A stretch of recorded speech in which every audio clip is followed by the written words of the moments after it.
personal thank you to Reverend Pastor James David Manning for showing up, for his support. Thank you so much for being here. It means a great deal. Good afternoon.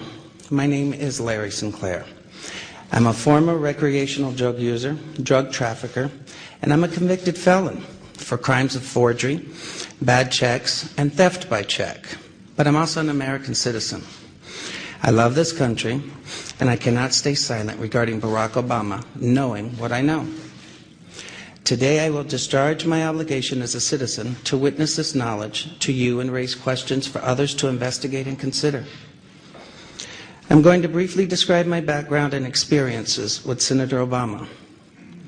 In 1999, what appears to me to be a coordinated effort to discredit me, and finally a list of questions. After this brief statement, I will take and try to answer any reasonable questions. My background. I'm 46 years old and I currently reside in Duluth, Minnesota.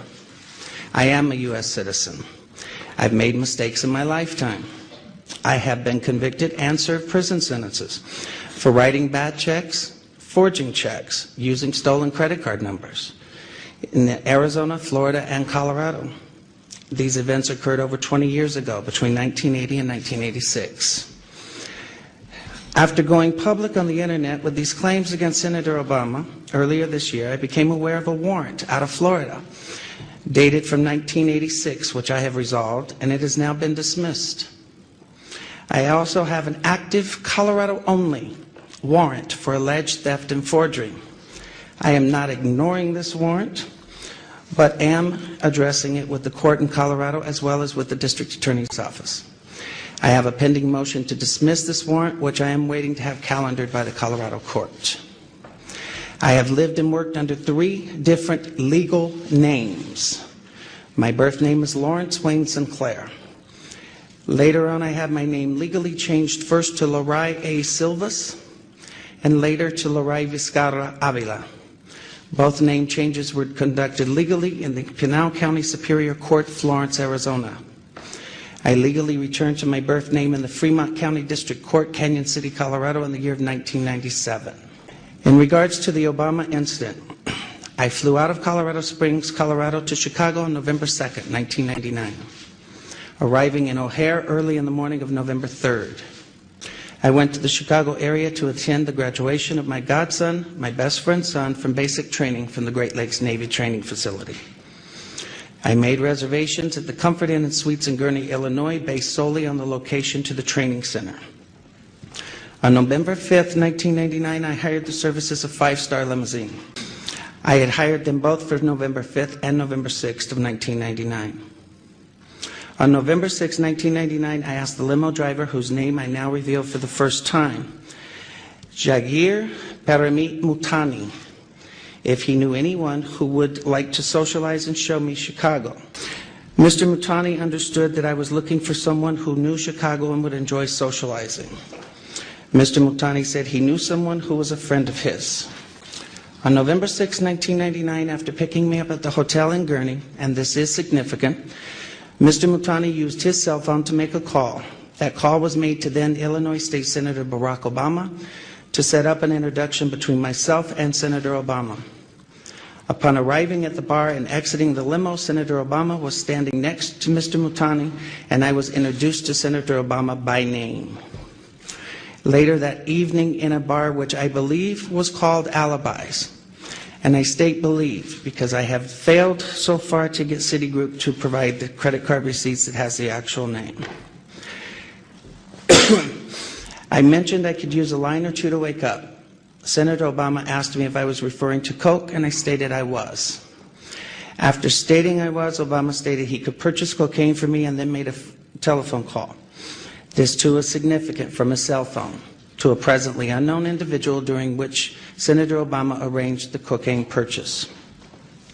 Senator Obama and I then departed the bar in my limousine and proceeded to an unknown location where Senator Obama exited the limousine with $250, which was provided to him by me.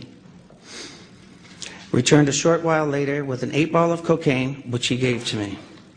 I did ingest a couple of lines of cocaine, and shortly thereafter, Senator Obama produced a glass cylinder pipe and packet of crack cocaine from his pocket. Obama then smoked the crack cocaine. I performed fellatio on Senator Obama in the limousine during the time Senator Obama was smoking crack cocaine, after which I had the driver take me to my hotel, the Comfort Suites, Gurnee, Illinois. The following day, November 7th, 1999, Senator Obama appeared at my hotel room, unannounced, uninvited, where we again ingested cocaine and I again performed fellatio on Senator Obama. Significantly, both the driver's telephone call to Senator Obama and his call to the drug dealer should appear on the driver's and Senator Obama's cell phone billing statements. In the fall of 2007, September of 2007, I contacted the presidential campaign of Barack Obama to request solely that Senator Obama publicly correct his stated drug use record to reflect his use of crack cocaine with me in November of 1999. When I made the first contact, I left with the presidential campaign of Senator Obama a telephone number for the campaign to return my call. The first number I provided was a Texas cell phone number.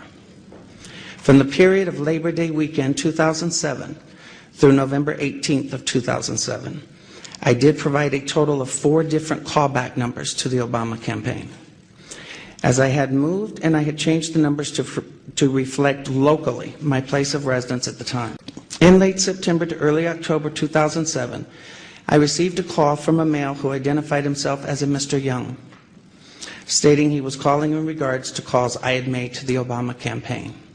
The first call was in fact an attempt by Mr. Young to obtain from me the identities of anyone I had contacted concerning my 1999 allegations against Senator Obama. The first call shocked me in that this Mr. Young asked me why I had not asked Senator Obama to disclose the sexual encounters I had with Mr. Obama in 1999.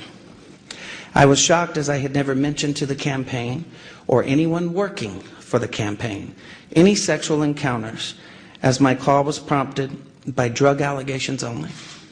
The call ended with Mr. Young stating I would hear from someone in a few days. In mid to late October 2007, I received a second call from this Mr. Young, at which time I clearly became aware that this individual was personally involved with Senator Obama rather than just an employee of his campaign. The tone of the conversation had a sexual nature. Mr. Young did not once advise me how he obtained my phone number, which by this time had now changed to a Delaware number. In late October 2007, I received a text message from the gentleman identified as Mr. Young, in which he stated he was intimately involved with Senator Obama and that Obama was discussing with him and his pastor how to publicly acknowledge Senator Obama's drug use in 1999, and that Obama wanted to be sure I had not discussed the sexual encounters or drug incidents with any media at that time. In mid to late November 2007, in another text message from Mr. Young, he advised me that Senator Obama will publicly correct his statement as to the last time he used drugs, and I did not need to concern myself with publicly disclosing it myself. The last contact I had with Mr. Young was in early December 2007, when he made it clear to me that Senator Obama had no intentions of publicly acknowledging his 1999 use of crack cocaine, and that Mr. Young was in fact doing nothing more than milking information from me for Senator Obama's use. I later learned that A. Donald Young, the choir director of Reverend Wright's Trinity United Church of Christ, Obama's now former church, and who was openly homosexual, learned that he was murdered on December 23rd of 2007. I have cooperated with the Chicago Police Department in this matter by providing them the telephone numbers I was using during the fall of 2007. And I release them now publicly in the hope that someone may be able to connect the dots between these telephone numbers and Mr. Young.